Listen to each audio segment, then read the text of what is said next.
You don't have, no, sir, you don't have to leave. You don't have to leave. You, and you,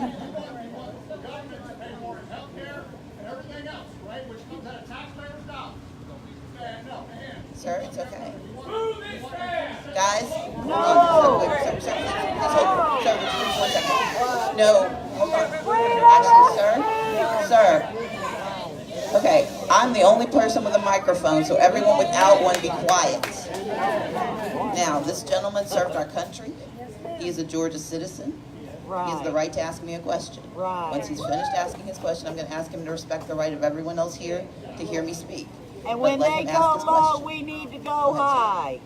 You're asking for citizens of Georgia to increase taxes, pay more money, and have the government pay more for health care, illegal aliens, and things of that nature, which comes out of taxpayers' money. Which comes out of hard-earned salary money, okay? With the crowd here, because I know the number. How much do you currently owe in back taxes that you have not paid? I am currently paying my taxes on a payment plan. How much are you behind, Pat? Sir, I'm trying to answer your question.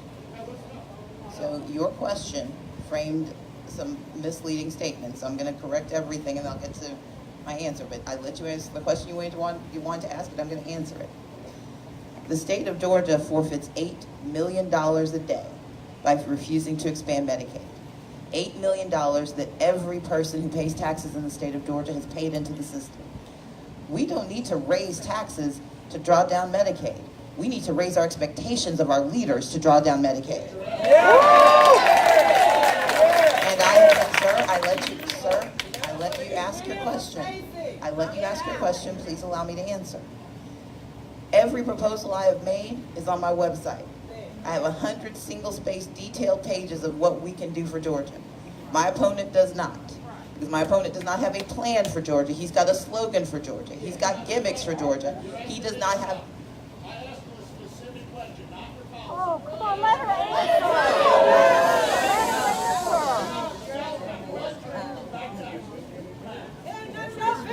Why do you care? Guys, this is what they want. What they want is for us to turn into groups of people who do not respect each other. That's not who we are.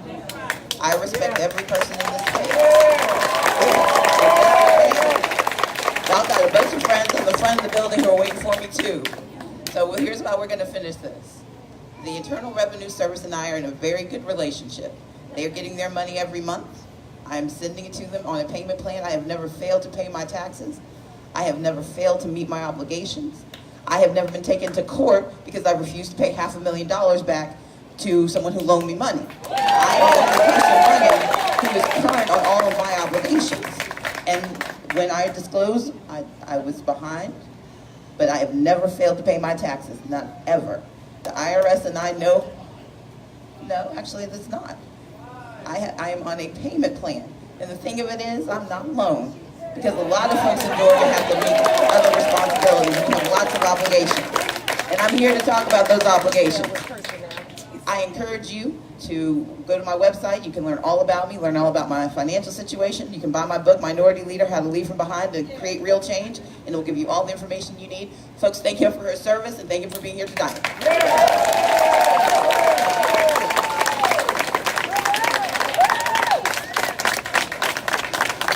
Thank you all. Let him, you guys be friendly, okay? Love you too.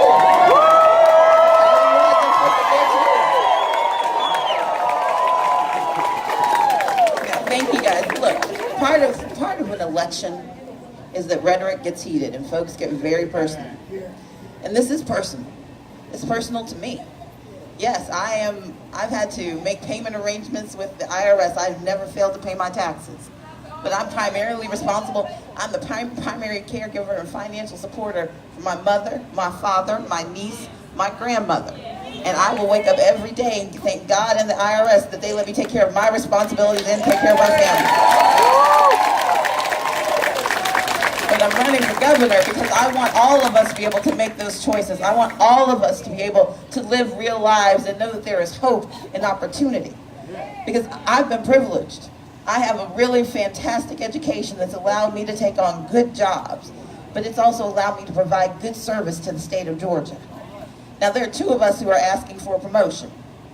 I want to be promoted from having been the Democratic leader in the House of Representatives, where I blocked the single largest tax increase in Georgia history. Where I got the state of Georgia, Republicans and Democrats, to pass legislation to support military families and our veterans. The only candidate to do so. Where I did the work of increasing investment in transportation, helping kinship care, making sure that our children don't go into foster care when their parents can't take care of them. And I'm the only candidate who understands that if we believe in health care and believe in our Georgians, we've got to expand Medicaid in the state of Georgia. But I'm also running because I believe in the right to express our opinions. That is fundamental to who we are as Americans. And that gentleman may not have agreed with the rest of us, but he had a right to speak. And the problem comes about when we think that you only get the right to speak when you say the stuff we want to hear. Now, you'll hear my opponent has taken a lot of my words out of context. Eventually, I think he's going to be able to write a whole novel based on just cherry-picking words. But let me be clear. I am running to be the next governor of the great state of Georgia.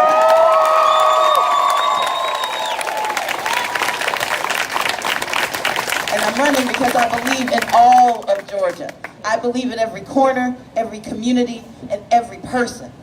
And I have done the work for the last 11 years in the House of Representatives. I've done the work as a small business owner who's helped create or retain thousands of jobs across the state of Georgia. I've done the work as a civic leader who helped register more than 200,000 people across the state of Georgia in every single county. And I'm going to do the work as the next governor of Georgia to educate our children from cradle to career, to make sure that families have the support they need, because you shouldn't go into debt putting a 2-year-old into daycare. That's why I'm running to be the next governor of Georgia. And I'm running because we have to expand pre-K to make it truly universal in Georgia. Because you don't have a 5,000 child waiting list and call yourself a universal program. But I'm also running because I'm tired of people claiming to be the education governors. We've had a lot of those across the country. I don't want the title. I will be the public education governor of the great state of Georgia. Because I know we have